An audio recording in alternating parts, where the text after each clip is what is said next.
네, 오늘 다룰 사회학 관련 도서는 우리 아이들입니다. 저자는 로버트 퍼트넘이고요.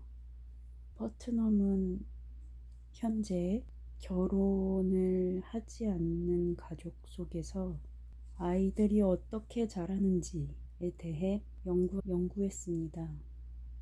여러분은 결혼이 손해라고 생각하시나요? 그런데 결혼은 여전히 누군가에게는 효율적이고 이익이 되는 가족 구조인데요. 바로 아주 상층부, 그러니까 부유한 사람들에게 결혼은 항상 이익이 됩니다. 여기에서 부유하다라는 기준을 퍼트넘은 교육으로 잡았는데요.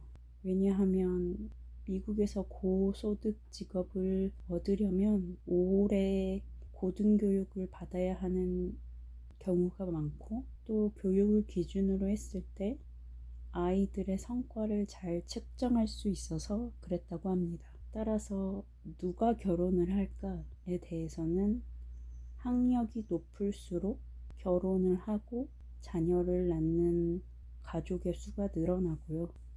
학력이 낮아질수록 결혼하지 않고 동거도 하지 않고 자녀를 출산하는 경우가 많아집니다. 그 다음 아이들에게 가장 영향을 미치는 양육 부분인데요. 여러분은 의사 오은영님의 양육 방식을 좋아하시나요?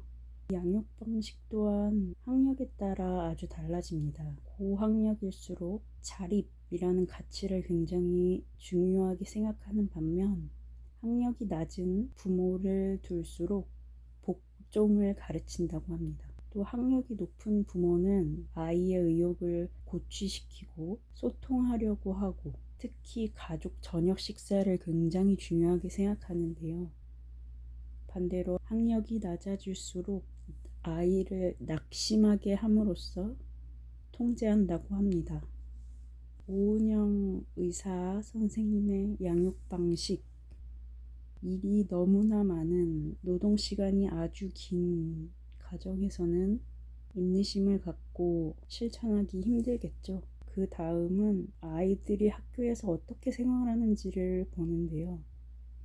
빈곤한 자녀가 많이 모인 학교일수록 폭력 사건이 많이 발생하고, 이런 폭력을 당한 학생들은 그만큼 성취가 떨어진다고 합니다. 학력이 높은 사람들끼리 사는 동네의 학교는 과외 활동이 많은데요.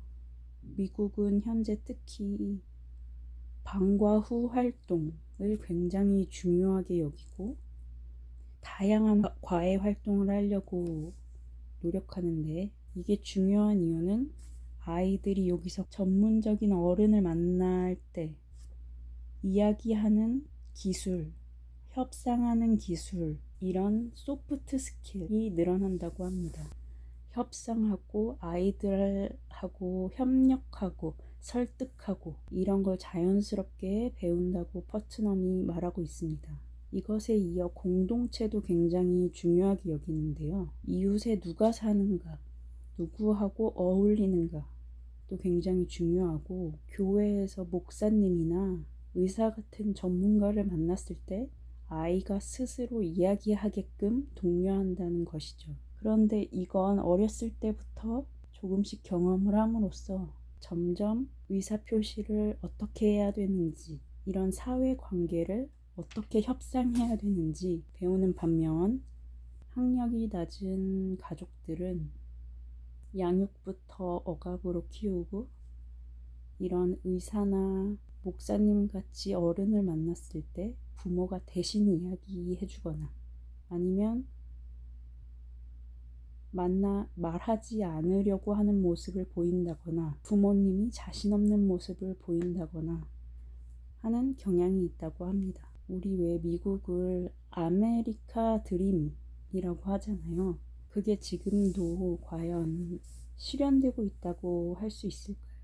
그리고 왜 우리 가난했다가 부자가 된 사람을 자수성가했다고 하잖아요. 근데 정말 부자는 혼자 힘으로 되는 것일까요? 그러니까 앞서 말했던 공동체, 학교, 이웃, 이 모든 것이 어우러져서 내 바깥의 공동체의 힘을 조금씩 받고 있는 건 아닐지 생각해 보게 합니다.